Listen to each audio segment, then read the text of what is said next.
अस्सलाम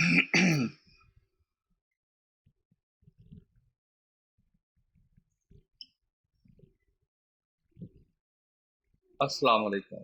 क्या हाल चाल है? उम्मीद करता हूँ आप सब लोग खैरियत से होंगे। आज की क्लास में हम पढ़ने वाले हैं सूडो एलिमेंट्स के बारे में। सूडो एलिमेंट्स क्या होते हैं, इनको कैसे इस्तेमाल किया जाता है, इनका बेसिक फंक्शन क्या है, और सूडो एलिमेंट्स में और सूडो क्लासेस में क्या फ़र्क है, और इनके सिंटैक्स में क्या फ़र्क है। तो चलिए स्टार्ट करते हैं। सबसे पहले मैं आपको लिए चलता हूँ CSS W3 CSS पर, और वहाँ पर हम पढ़ते हैं ये हमारी सूडो एलिमेंट्स हैं और नीचे हमारी सूडो क्लासेस हैं। सबसे पहले जो इसका जो बेसिक सिंटैक्स है उसमें ये फ़र्क है कि यहाँ पर एक सिंगल फुल कॉलन आता है, जबकि हमारे सूडो एलिमेंट्स में डबल फुल कॉलन आता है। ये देखें, एक ये और एक ये, यानी कि डबल फुल कॉलन आता है। इसको हम कहते हैं एलिमेंट्स। CSS3 में ये इंट्रोड्यूस करवाया गया। पहले ये सिंगल कॉलम में ही था जैसे यहाँ पर है, लेकिन CSS में सिर्फ डिफरेंस दिखाने के लिए कि ये सूडो एलिमेंट्स हैं और ये सूडो क्लासेस हैं। तो इससे हमें काफ़ी ज़्यादा जो इसकी जो रिगन इसकी जो हमारे सामने जो पहचान आती है वो काफ़ी अच्छी बन जाती है, यानी कि हमें आसानी से पता चल जाता है कि ये एक सूडो एलिमेंट्स है। तो सबसे पहले मैं जो सूडो एलिमेंट इस्तेमाल करेंगे वो हम करेंगे फर्स्ट लेटर। उससे पहले मैं एक और चीज़ बता दूं कि 5 तरह के यहाँ पर सूडो एलिमेंट्स दिखाए गए हैं। सूडो एलिमेंट्स बहुत ज़्यादा हैं, 5 से ज़्यादा भी एग्जिस्ट करते हैं, लेकिन जो ब्राउज़र कंपेटिबिलिटी है वो इन 5 की सबसे ज़्यादा अच्छी है। दूसरी बात, सूडो एलिमेंट्स में कुछ प्रॉपर्टीज़ को हम इस्तेमाल कर सकते हैं और कुछ प्रॉपर्टीज़ को CSS को इस्तेमाल नहीं कर सकते। कौन कौन सी प्रॉपर्टीज़ को हम इस्तेमाल कर सकते हैं और कौन कौन सी को नहीं कर सकते, वो भी हम देखेंगे इसमें। सबसे पहले मैं आपको यहाँ पर फर्स्ट लेटर का समझा दूँ कि फर्स्ट लेटर के से यहाँ पर क्या मुराद है। सबसे पहले तो यहाँ पर मैं फर्स्ट लेटर लिखूंगा, फॉन्ट साइज दे देंगे, कलर दे देंगे। उससे पहले मैं ये दिखा दूँ आपको कि यहाँ पर आप देखें कि फॉन्ट प्रॉपर्टीज़ को इस्तेमाल किया जा सकता है। जितनी भी फॉन्ट प्रॉपर्टीज़ होती हैं इस फर्स्ट लेटर सूडो एलिमेंट्स के साथ, हम फॉन्ट प्रॉपर्टीज़ को इस्तेमाल करते हैं। कलर प्रॉपर्टीज़ जितनी भी हैं, बैकग्राउंड प्रॉपर्टीज़ जितनी भी हैं, उसके बाद margin properties, padding properties, border properties, text decoration, vertical align, और उसके बाद text transform, line height, float और क्लियर, ये तमाम प्रॉपर्टीज़ को हम इसके साथ इस्तेमाल कर सकते हैं। ब्राउज़र कंपेटिबिलिटी तमाम के साथ है, लेकिन यहाँ से 7.0 से ज़्यादा अच्छी, यानी कि वहाँ से स्टार्ट होती है और 5.5 से इसकी स्टार्ट होती है। इसका जो सिंटेक्स है आप देख सकते हैं, डबल फुल कॉलन है और फिर फर्स्ट लेटर है। ठीक है, मैंने यहाँ पर एक पेज बनाया हुआ है, उसको उसकी बॉडी को मैंने ये कलर दिया हुआ है, और मैंने यहाँ पर उसके जो हमारी जो हेडिंग है और साथ में एक छोटा सा पैराग्राफ है। मैं चाहता हूँ कि जो मेरे यहाँ पर पैराग्राफ है और हेडिंग टैग है, उसके उसकी जो फर्स्ट लेटर है, जैसे इसका हेडिंग का फर्स्ट लेटर P है और पैराग्राफ का L है, तो मैं चाहता हूँ कि सिर्फ मैं इन दोनों को स्टाइल करूँ। तो मैं क्या करूँगा, मैं लिखूँगा, सबसे पहले मैं हेडिंग वाले को करता हूँ H1, और मैं कहता हूँ sorry H1 double full colon और उसके बाद फर्स्ट लेटर। ये हमारा बेसिक सिंटेक्स है सूडो एलिमेंट्स का। ठीक है, और मैं यहाँ पर लिखता हूँ कलर इसका कर दो #0F9, और इसका जो फॉन्ट साइज है वो 2EM कर दो। तो आप देखें, खाली सिर्फ उसमें जो फर्स्ट लेटर है H1 का, उसको उसने टारगेट करके उसका जो फॉन्ट साइज है वो भी इंक्रीज कर दिया और उसका कलर भी चेंज कर दिया। इसी तरह मैं चाहता हूँ कि P का फर्स्ट लेटर सेलेक्ट करो और उसका जो कलर है वो #F09 कर दो, और उसका जो फॉन्ट साइज है वो 2EM कर दूँ। देखिए, बड़ी आसानी के साथ हमने यहाँ पर इसका जो फॉन्ट साइज है वो भी चेंज कर दिया। अब यहाँ इसका फॉन्ट साइज और उसके फॉन्ट साइज में थोड़ा सा डिफरेंस आपको इस वजह से आ रहा है। देखिए, मैंने यहाँ पर 2EM यहाँ पर दिया हुआ है और 2EM ही नीचे दिया हुआ है। इस लेकिन यहाँ पर इनका जो साइज है वो डिफरेंस है। वो क्यों है? H1 के ऊपर जो बाय डिफ़ॉल्ट साइज़ आ रहा होता है, अगर मैं यहाँ पर 2EM रैम लिख दूँ, अगर मैं रैम भी लिख दूँ तब भी ये ऐसे ही रहेगा। सॉरी, इसके साथ ये रैम काम नहीं कर रहा, एम काम करता है इसके साथ, और पैराग्राफ के साथ वो काम कर रहा है। ठीक है, लेकिन अगर एम भी लिख दें, यानी कि एम, ये एक मेजरमेंट यूनिट है जैसे हमारे पिक्सल्स होते हैं, तो एम का मतलब ये होता है कि जो भी बाय डिफ़ॉल्ट साइज़ आ रहा है या जो भी इसका करंट साइज़ आ रहा है उसका डबल कर दो। अब H1 का जो बाय डिफ़ॉल्ट साइज़ आ रहा होता है वो आ रहा होता है 32 पिक्सल, 36 पिक्सल, इसके अराउंड अबाउट आ रहा होता है। और जो हमारा टेक्स्ट का जो साइज़ होता है यानी कि पैराग्राफ का, उसका 16 पिक्सल आ रहा होता है। तो जब मैंने कहा कि हेडिंग का जो फर्स्ट लेटर है उसको डबल कर दो, तो उसने उसको, जो उसका करंट साइज था जो बाय डिफ़ॉल्ट आ रहा था उसका, उसने उसको डबल कर दिया। इसी तरह जब मैंने ये कहा कि पी का जो बाय डिफ़ॉल्ट साइज आ रहा है उसको डबल कर दो, तो उसने उसको 32 पिक्सल कर दिया। तो यहाँ पर ये 32 पिक्सल है और यहाँ पर ये 32 पिक्सल का डबल है, यानी कि 64 और 66 लाइक दिस, इस तरह से इसका डबल आ रहा है। तो उसके बाद यहाँ पर मैं इसका जो मार्जिन है वो भी मैं 10 पिक्सल कर देता हूँ। तो देखें यहाँ पर मार्जिन भी अप्लाई हो चुका है। मैं बैकग्राउंड कलर भी दे सकता हूँ। मैं बैकग्राउंड कलर दे देता हूँ। बैकग्राउंड कलर मैं दे देता हूँ #333। देखें यहाँ पर मेरा बैकग्राउंड कलर भी आ चुका है। तो और बैकग्राउंड कलर के साथ मैं इसको ज़रा वाइट सा कलर दे देता हूँ। तो देखें यहाँ पर मेरा बैकग्राउंड कलर आ चुका है। और यहाँ इसके बाद मैं कंट्रोल एक्स के बाद मैं यहाँ पर दे देता हूँ। तो ये कुछ प्रॉब्लम कर रहा है, मुझे नहीं पता क्यों कर रहा है। सॉरी, वो मैंने सिलेक्ट किया हुआ था इस तरह, वो मेरे सिलेक्शन हुई हुई थी, तो इस वजह से देखें अब ये प्रॉपर आ रहा है। अगर मैं यहाँ पर 3 भी कर दूँ तो अब यहाँ पर देखें, अब बहुत ज़्यादा इस वजह से मैं 888 कर दूँ तो देखें यहाँ पर प्रॉपर मेरा।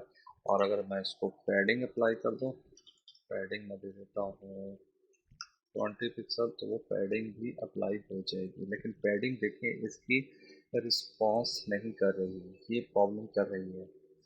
याद रखिए यहाँ पर जो पैडिंग अप्लाई हो रही है वो लेफ़्ट और राइट तो बिहेव अच्छे कर रही है, लेकिन टॉप और बॉटम पे इसकी रिस्पेक्ट नहीं कर रही। जैसे सेम उसी तरह जैसे इनलाइन एलिमेंट्स के ऊपर ये काम करती है ये पैडिंग, तो इसलिए यहाँ पर हम पैडिंग जो है ज़्यादा नहीं देते। हमारा जो ज़्यादातर काम होता है वो इसी तरह से चल जाता है, मार्जिन से ही ज़्यादातर चल जाता है, मार्जिन भी हम कम ही देते हैं। मैं 5 पिक्सल दे रहा हूँ तो ये थोड़ा सा ठीक रह रहा है, लेकिन मुझे सच इसकी इतनी ज़्यादा ज़रूरत नहीं पड़ती होती। लेकिन मैं इसको कमेंट आउट कर रहा हूँ, ख़त्म नहीं कर रहा, ताकि आप लोगों के पास इसके नोट्स बन जाए।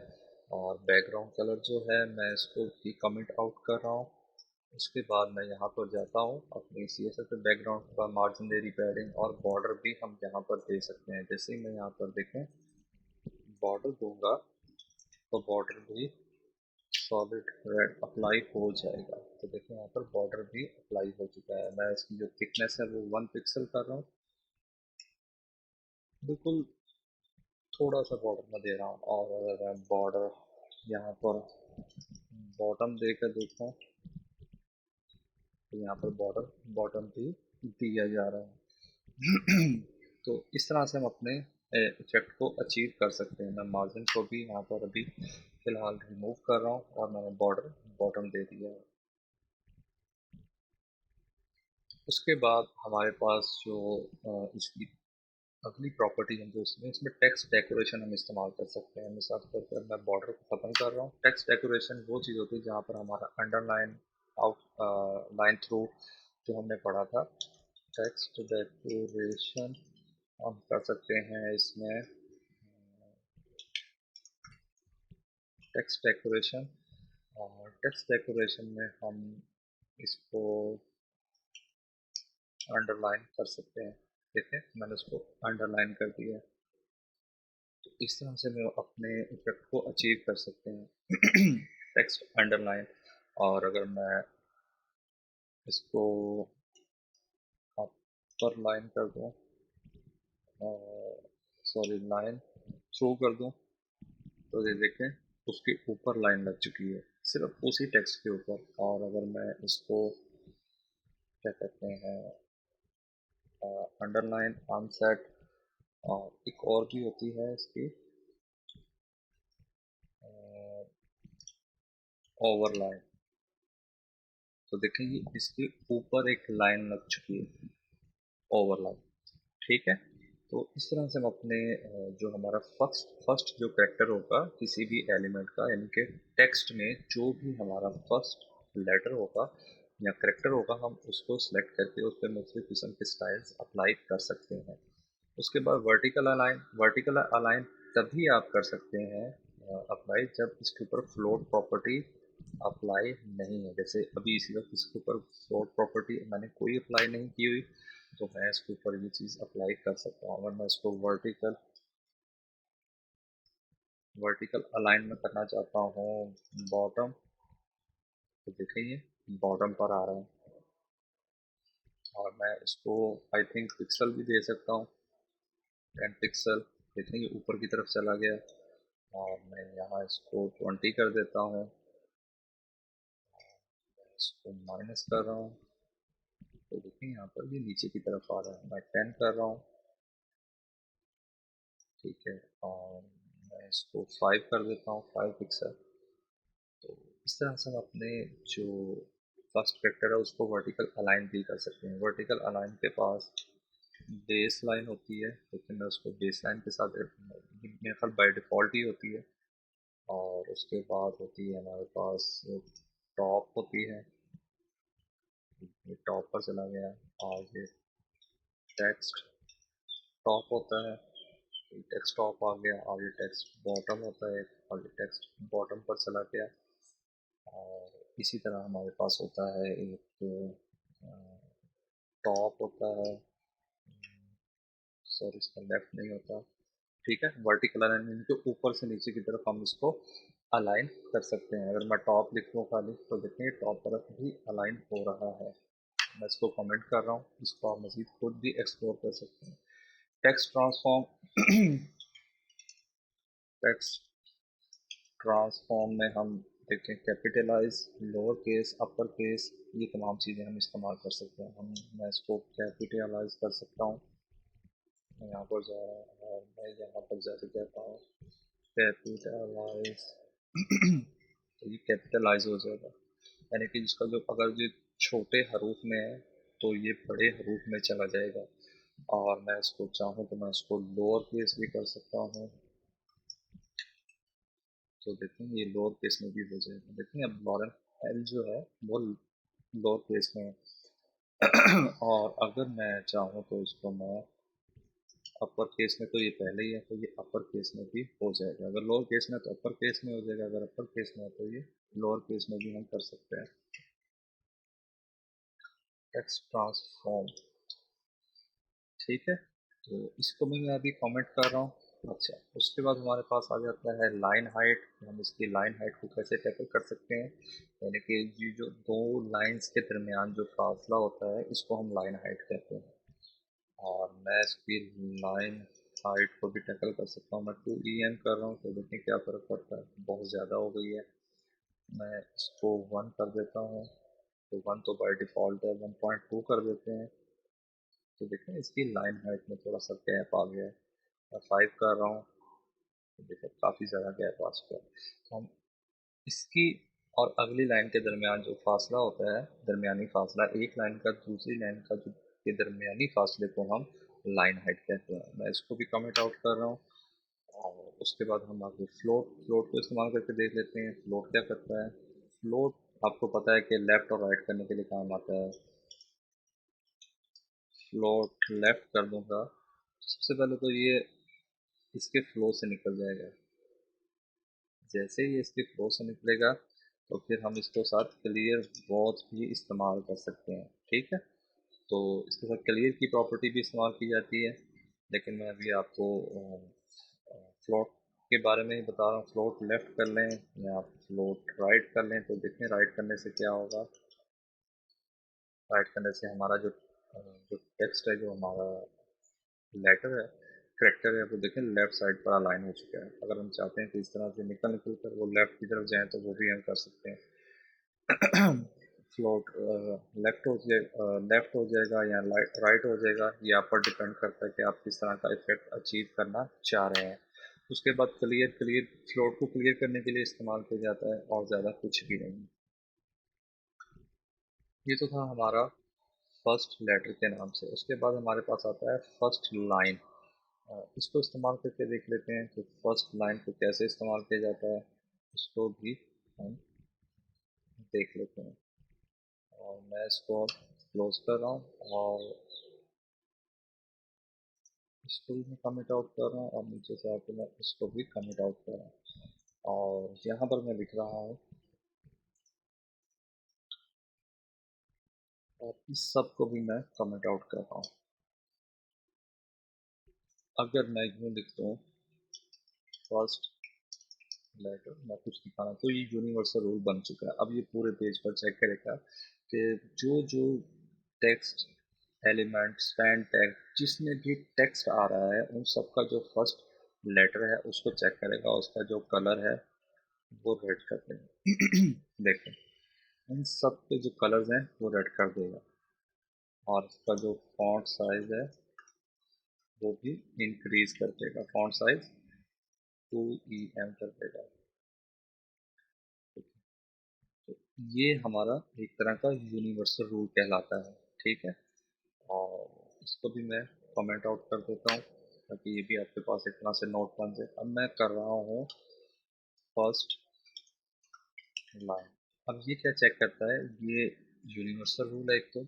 दूसरा, ये तमाम के तमाम पेज के ऊपर सारे के सारे टैग्स की जो जिसमें भी टेक्स्ट आ रहा होगा उसकी जो फर्स्ट लाइन होगी, जैसे ये भी ये HTML सॉरी H1 की फर्स्ट लाइन है, ये पैराग्राफ की फर्स्ट लाइन है, जितने भी आगे जो भी कुछ कुछ किसी भी टैग में कुछ भी लिखा होगा उसकी जो फर्स्ट लाइन होगी उसको सिलेक्ट करेगा, और उसके ऊपर जो कलर है, जो भी हम यहाँ पर इसकी प्रॉपर्टी जो इसके साथ कंपेटिबल है वो लगाएंगे, तो ये उसके साथ हमें इफेक्ट दे देगा। देखिए, जितने भी यहाँ पर पैराग्राफ टेक्स्ट आ रहे हैं, उनका जो पहला पहली जो लाइन होगी उसका ये कलर चेंज कर देगा। अब इनके साथ हम क्या क्या चीज़ें इस्तेमाल कर सकते हैं, कौन कौन सी प्रॉपर्टीज़ को इस्तेमाल कर सकते हैं, वो एक बार एक्सप्लोर कर लेते हैं। सबसे पहले मैं यहाँ पर देखिए, यहाँ पर फॉन्ट प्रॉपर्टी को इस्तेमाल किया जाता है, कलर प्रॉपर्टीज़ को, बैकग्राउंड प्रॉपर्टी को, वर्ड स्पेसिंग को, लेटर स्पेसिंग को। यहाँ पर मैं आपको लेटर और वर्ड स्पेसिंग के बारे में बता देता हूँ। यहाँ पर देखें हम लेटर स्पेसिंग, ठीक है, लेटर स्पेसिंग में हम यहाँ पर कोई भी मेजरमेंट यूनिट दे सकते हैं। इंच में भी दे सकते हैं, पॉइंट में भी दे सकते हैं, मिलीमीटर में, सेंटीमीटर में, पिक्सल में, एक्स्ट्रा में, रैम में, एम में, मैं कुछ भी कहीं पर भी कोई भी मेजरमेंट यूनिट इस्तेमाल कर सकता हूँ। मैं 2em दे के देखता हूँ, तो देखें जहाँ जहाँ पर जो पहली लाइन में जो भी आ रहा है उसके ऊपर स्टाइल अप्लाई हो रहा है, और जो सेकेंड लाइन में चला गया, ठीक है, यहाँ पर वो वहाँ उसके ऊपर से स्टाइल जो है वो ख़त्म हो जाएगा। देखिए, मैं जैसे जैसे इसको बड़ा कर रहा हूँ,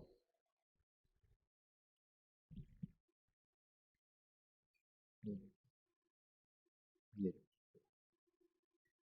जैसे जैसे वो बड़ा होता जा रहा है वैसे वैसे उसमें टेक्स्ट इंटर होता जा रहा है, और साथ साथ उसमें स्टाइल भी अप्लाई होता जा रहा है।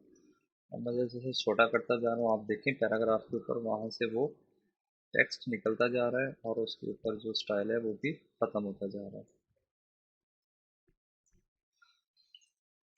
तो इस तरह से हम अपने स्टाइल को अप्लाई कर सकते हैं सूडो एलिमेंट्स की मदद से। ठीक है।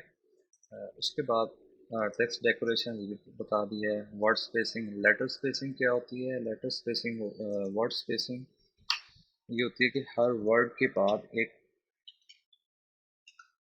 कोई स्पेसिफिक जगह यानी कि थोड़ी सी स्पेस आ जाए। मैं 3 पिक्सल कर देता हूँ, तो देखिए हर वर्ड के बाद आएगी, यानी कि हर लेटर के बाद नहीं, हर वर्ड के बाद आएगी। मैं यहाँ पर इसको 10 पिक्सल कर देता हूँ। अब ये देखिए ये बढ़ गई है। यहाँ पर जो मैंने सिलेक्शन की हुई है स्पेस की, यहाँ पर इसको आप नोट करें। मैं जैसे 20 करूँगा ये मज़ीद बढ़ जाएगी। देखिए बढ़ गई है। मैं 30 कर रहा हूँ, ये मज़ीद बढ़ जाएगी। तो इस तरह से हम अपने सिलेक्शन को बढ़ा सकते हैं, यानी कि स्पेसिंग को, वर्ड स्पेसिंग को हम बढ़ा सकते हैं। उसके बाद मैं इसको भी कमेंट आउट कर रहा हूँ। और उसके बाद टेक्स्ट ट्रांसफर बता दिया है, वर्टिकल अलाइनमेंट बता दिया है, लाइन हाइट और क्लियर, ये तमाम चीज़ें हम इस पर अप्लाई कर सकते हैं। मज़ीद अगर आप देखना चाहें तो ये सूडो एलिमेंट्स की जो इससे रिलेटेड जो पेजेस हैं वो भी आपको मिल जाएंगे। उसके बाद हम सिलेक्शन के बारे में पढ़ेंगे। सिलेक्शन क्या होती है पहले तो मैं ये समझा दूँ। मसलन मैं इसको भी सारे को कमेंट आउट कर रहा हूँ। सिलेक्शन क्या होती है? जैसे देखें किसी भी पेज के ऊपर मसलन यहाँ पर अगर आप देखें तो मैं यहाँ पर सिलेक्शन कर रहा हूँ। ये मेरी एक सिलेक्शन है। मैंने ये जिसके अंदर से जो टेक्स्ट है वो सिलेक्ट करना चाह रहा हूँ, अभी यहाँ पर नहीं हो रहा। यहाँ पर से करना चाह रहा हूँ, यहाँ से करना चाह रहा हूँ, मैं इसको सिलेक्ट करना चाहता हूँ। तो ये मेरी सिलेक्शन है। अब सिलेक्शन में क्या होता है, अगर आप इसका बाय डिफ़ॉल्ट जो कलर देखें ये मुख्तलिफ है। यहाँ पर कुछ पिंकिश सा कलर आ रहा है, यहाँ पर पर्पल है, यहाँ पर ग्रीन है। लेकिन जब मैं सिलेक्शन करता हूँ तो इसका बैकग्राउंड कलर ब्लू हो जाता है और टेक्स्ट का कलर जो होता है वो वाइट हो जाता है। तो इसको हम अपने कलर स्कीमिंग के लिहाज से भी हम इस्तेमाल कर सकते हैं। बाय डिफ़ॉल्ट यही आ रहा होता है हर वेबसाइट के ऊपर। लेकिन अगर मैं चाहता हूँ कि मेरी जो कलर स्कीमिंग है उसके हिसाब से ये सही नहीं बैठ रहा, उसके साथ मैच नहीं हो रहा, तो मैं अपनी कलर स्कीमिंग भी इसमें सिलेक्शन में डाल सकता हूँ। वो कैसे? इसको हम ज़्यादातर जो है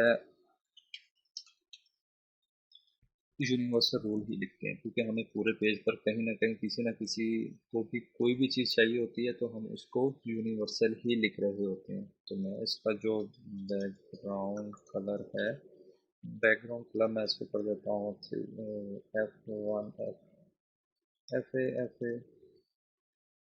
और इसका जो कलर है वो मैं कर देता हूँ H333। तो इस बार अब देखिएगा कि जैसे ही मैं सिलेक्ट करूँगा तो देखें इसकी कलर स्कीम चेंज हो गई है यहाँ पर देखें। और अगर मैं यहाँ पर किसी जगह के ऊपर कोई स्पेसिफिक जगह के ऊपर ये काम करवाना चाह रहा हूँ, किसी स्पेसिफिक जगह के ऊपर ये काम करवाना चाह रहा हूँ, तो क्या होगा, मैं यहाँ से यानी कि मैं किसी सिर्फ एक पैराग्राफ पर कोई और कलर स्कीमिंग लगाना चाह रहा हूँ तो मैं लिखूँगा पी। तो मैं यहाँ पर लिखूँगा पी और सिलेक्शन और बैकग्राउंड कलर है जी हमारा F08 और कलर है जी हमारा हैश F6 और देखें कि हमारे इसके ऊपर बड़ी आसानी से हमारा कलर जो है वो चेंज हो चुका है। मैं अगर इसको यहाँ से F01 कर दूँ और F00 कर दूँ तो रेड कलर, और मैं यहाँ से कुछ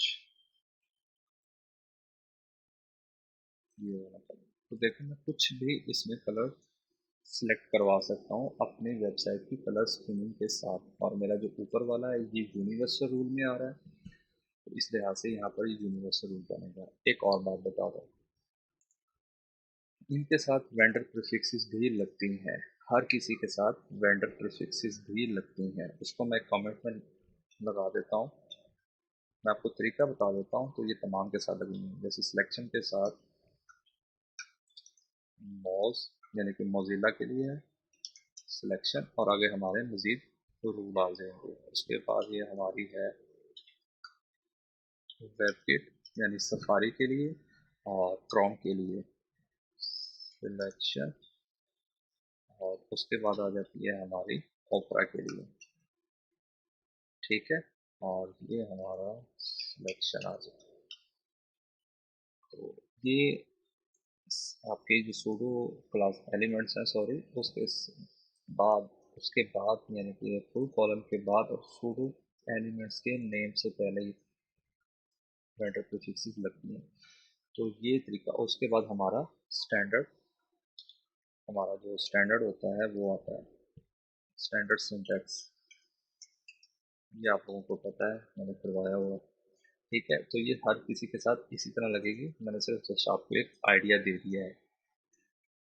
उसके बाद इसके साथ हम कर्सर वगैरह की और दो तीन प्रॉपर्टीज़ और भी होती हैं जो हम यूज़ कर सकते हैं, लेकिन उनकी यकीन करें इतनी ज़्यादा ज़रूरत नहीं पड़ती। ज़्यादातर सिर्फ यही चीज़ें इस्तेमाल हो रही होती हैं।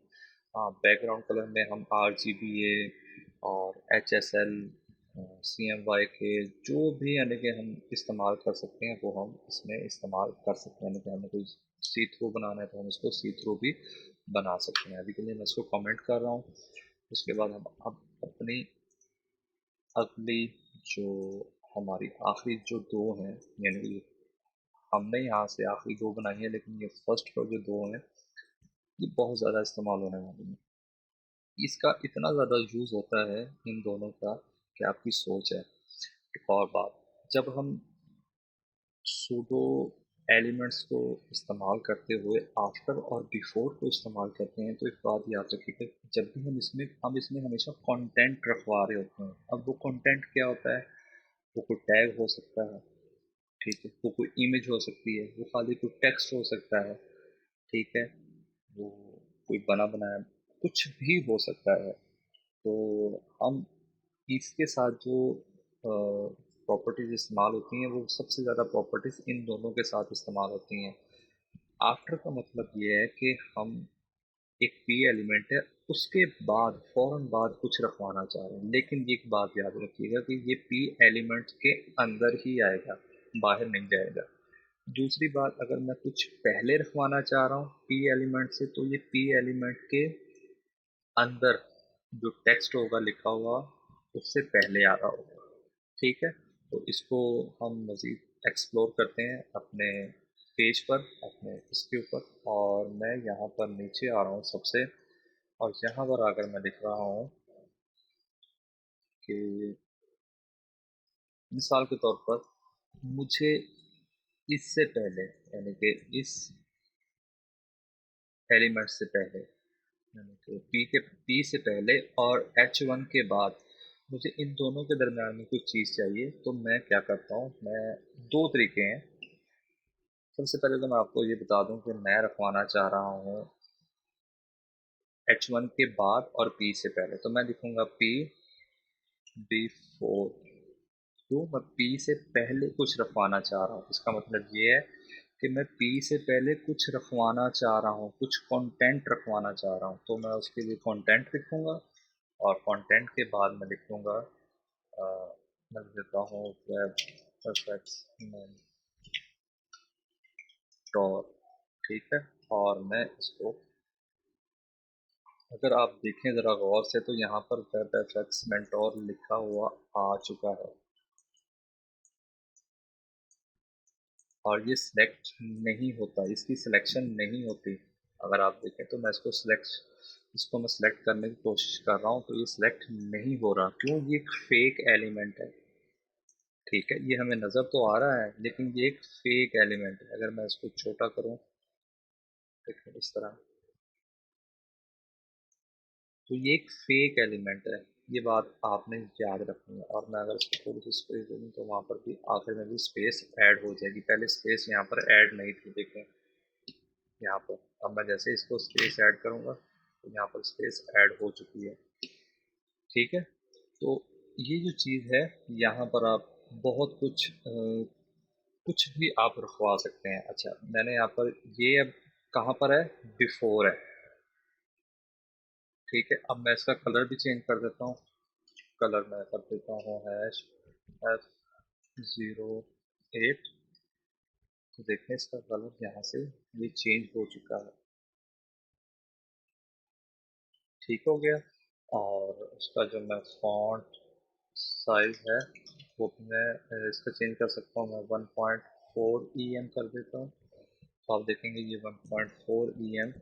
अक्सर जगहों पर आप देखेंगे कि ऐसा कुछ बना होता है, यानी कि पहले एक बहुत बड़ी कुछ हेडिंग की तरह ही कुछ टेक्स्ट को बड़ा किया होता है और उसके बाद हम अपना काम कर रहे होते हैं। तो इस तरह से हम अपने काम को अंजाम देते हैं। जब हमने बहुत सारे कुछ ज़्यादा तरीके से, अच्छे तरीके से कुछ टेक्स्ट को मैनिपुलेट करना हो तो हम इस तरह से कर रहे होते हैं। ठीक है, और इसको मैं डिस्प्ले भी करवा सकता हूँ, डिस्प्ले नन भी कर सकता हूँ, डिस्प्ले की प्रॉपर्टी भी लगा सकता हूँ। ठीक है, और मैं कहता हूँ कि इसको डिस्प्ले ब्लॉक कर दो तो ये डिस्प्ले ब्लॉक भी हो जाएगा। देखें, ब्लॉक का मतलब इसने पूरी की पूरी विड्थ को ऑक्यूपाई कर लिया है। और कैसे, बॉर्डर, मैं इस पर बॉर्डर सॉलिड लगाता हूँ तो देखें इस पर बॉर्डर सॉलिड भी लग जाएगा, लेकिन ये सिलेक्ट नहीं होगा। देखें ये कुछ भी नहीं कर रहा इसको, ये सिर्फ, अब मैं पैडिंग दूँ तो ये पैडिंग भी अप्लाई करवाएगा। पैडिंग 3 पिक्सल प्रॉपरली अप्लाई होगी इस पर। ठीक है, और अगर मैं इसके ऊपर मार्जिन बॉटम दे दूं तो वो भी अप्लाई करवाएगा इसके ऊपर। देखिए मार्जिन बॉटम आ चुका है। देखिए मैंने बड़ी आसानी के साथ एक हेडिंग, हेडिंग के बाद एक सब हेडिंग बना ली। एक हेडिंग के बाद सब हेडिंग बनाई है। मैं इसकी विड्थ को भी टैकल कर सकता हूँ। विड्थ मैं इसकी 50% कर देता हूँ। तो देखिए इसकी विड्थ जो 50% हो चुकी है। मैं इसकी विड्थ को 40% कर देता हूँ। तो देखिए 40%। अब मैं टेक्स्ट अलाइन प्रॉपर्टी को इस्तेमाल करता हूँ। सेंटर, ये सेंटर में भी आ जाएगी। इसके साथ ज़्यादा प्रॉपर्टीज़ को इस्तेमाल किया जाता है। अच्छा, अब मैं चाहता हूँ कि ये यहाँ से हट जाए, ये यहाँ से हट जाए, ये यहाँ पर आ जाए, यहाँ पर इसके बाद, इस टेक्स्ट के बाद आ जाए। तो मैं क्या करूँगा, इसको मैं लिख लूँगा आफ्टर। तो मैं अब यहाँ पर ये कह रहा हूँ कि इसके बाद, पी के बाद मैं कुछ रखवा रहा हूँ, लेकिन ये ऐसा नहीं है ये पी के, यानी कि पी टैग के बाहर है, नहीं, ये पी टैग के अंदर ही है। मैं इसको प्रूव करके बताता हूँ। मैं पी पी पर जाता हूँ और मैं यहाँ पर इसको एक बॉर्डर असाइन कर देता हूँ सॉलिड।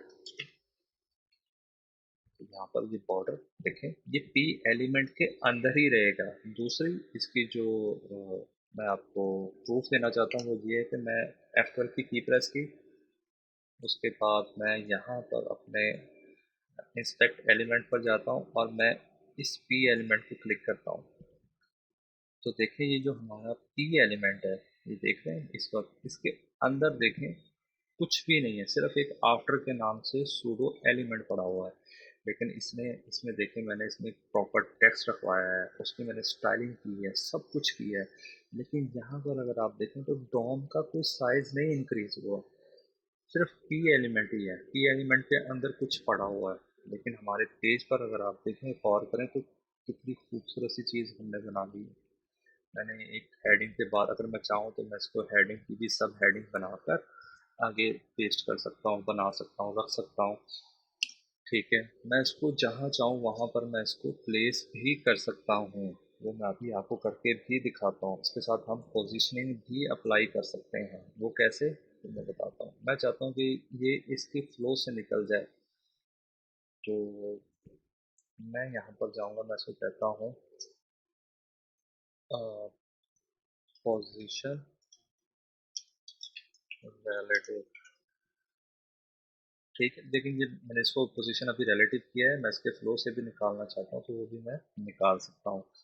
पोजीशन रिलेटिव, और पोजीशन रिलेटिव करने के बाद मैं इसको दे देता हूँ टॉप 0। ठीक है, और मैं इसको टॉप दे देता हूँ 10 पिक्सल। देखिए टॉप से, यानी कि इसकी इसकी टॉप जो बनेगी वो यहाँ से ही बन रही है। ये बात आपने ध्यान में रखनी, जो इसका टॉप बनेगा, तो मैंने ये आफ्टर पर रखवाया हुआ, तो ये यहाँ से ही इसका टॉप रहेगा, बिल्कुल इस टेक्स्ट के नीचे से ही टॉप रहेगा। टॉप मैं इसको 0 कर रहा हूँ। ठीक है, बॉटम मैं इसको भी 0 कर रहा हूँ। ठीक है, लेफ्ट भी 0, राइट भी 0। तो आप देखें कि मैंने इसको लेफ्ट टॉप और राइट भी 0 कर दिया। अगर मैं इसको 10 कर देता हूँ, 10 पिक्सल, तो ये राइट की तरफ जाएगा। सर मैं इसको राइट की तरफ लेके जाना चाह रहा हूँ, तो मैं इसको यहाँ से 10 पिक्सल कर देता हूँ, तो ये राइट की तरफ जाएगा। देखें ये राइट की तरफ जा रहा है। मैं यहाँ पर परसेंटेज भी दे सकता हूँ, देखिए ये राइट की तरफ जा रहा है। और मैं इसको अगर 50 दे दूँ, ये 50 और 50 30, तो इस तरह से भी हम अपनी जो स्टाइलिंग है वो कर सकते हैं। मैं यहाँ पर इमेज भी रखवा सकता हूँ। वो कैसे, तो मैं बताता हूँ। मैं यहाँ पर कंटेंट की बजाय कंटेंट में जाता हूँ। यहाँ पर इसकी ये प्रॉपर्टीज है कंटेंट, और कंटेंट में आ जाती है हमारे पास यूआरएल। यूआरएल में मैं कोई भी इमेज उठा लेता हूँ। मैं यहाँ पर जाता हूँ गूगल के ऊपर, और गूगल पर जाने पर मैं कहता हूँ कि कार्टून पीएनजी इमेजेस मुझे कोई उठा दो। यहाँ से मैं कैट उठाता हूँ। कैट को यहाँ पर से इस पर मैं राइट क्लिक करता हूँ, और कॉपी इमेज एड्रेस यहाँ से पेस्ट कर देता हूँ बस यहाँ पर आके। और जैसे मैं पेस्ट कर दूँ, तो देखें आप,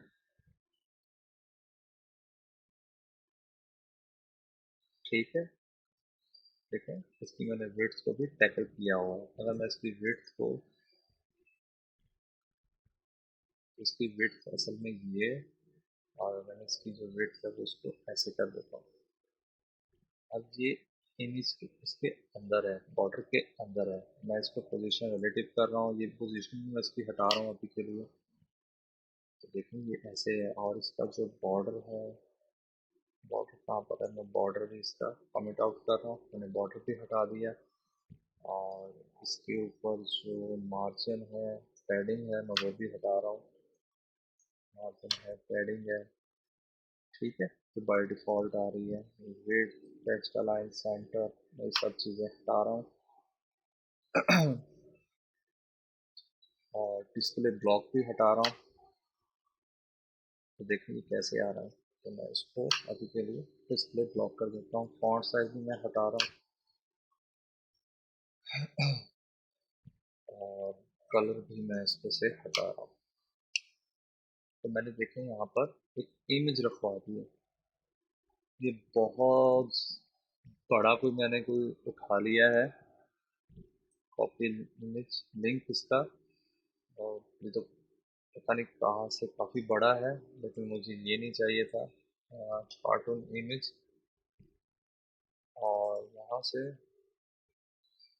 मुझे ये इमेज, ये तो पता नहीं कहाँ से आ गया, कॉपी लिंक एड्रेस, यहाँ पर मैं इसको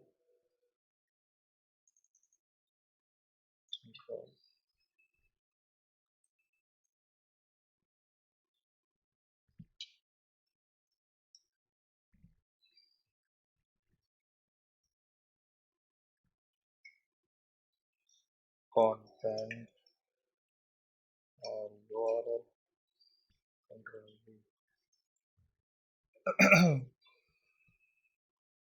यहाँ पर इमेज नहीं शो हुई, क्या मसला क्या है। चलो कोई और ले लेते हैं, पीएनजी इमेज उठा लेते हैं कोई और।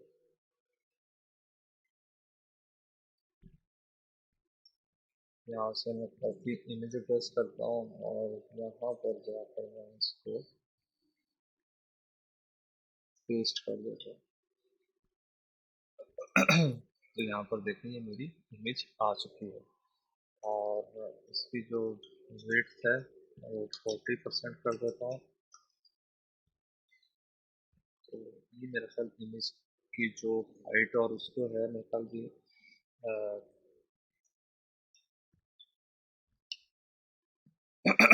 ठीक है।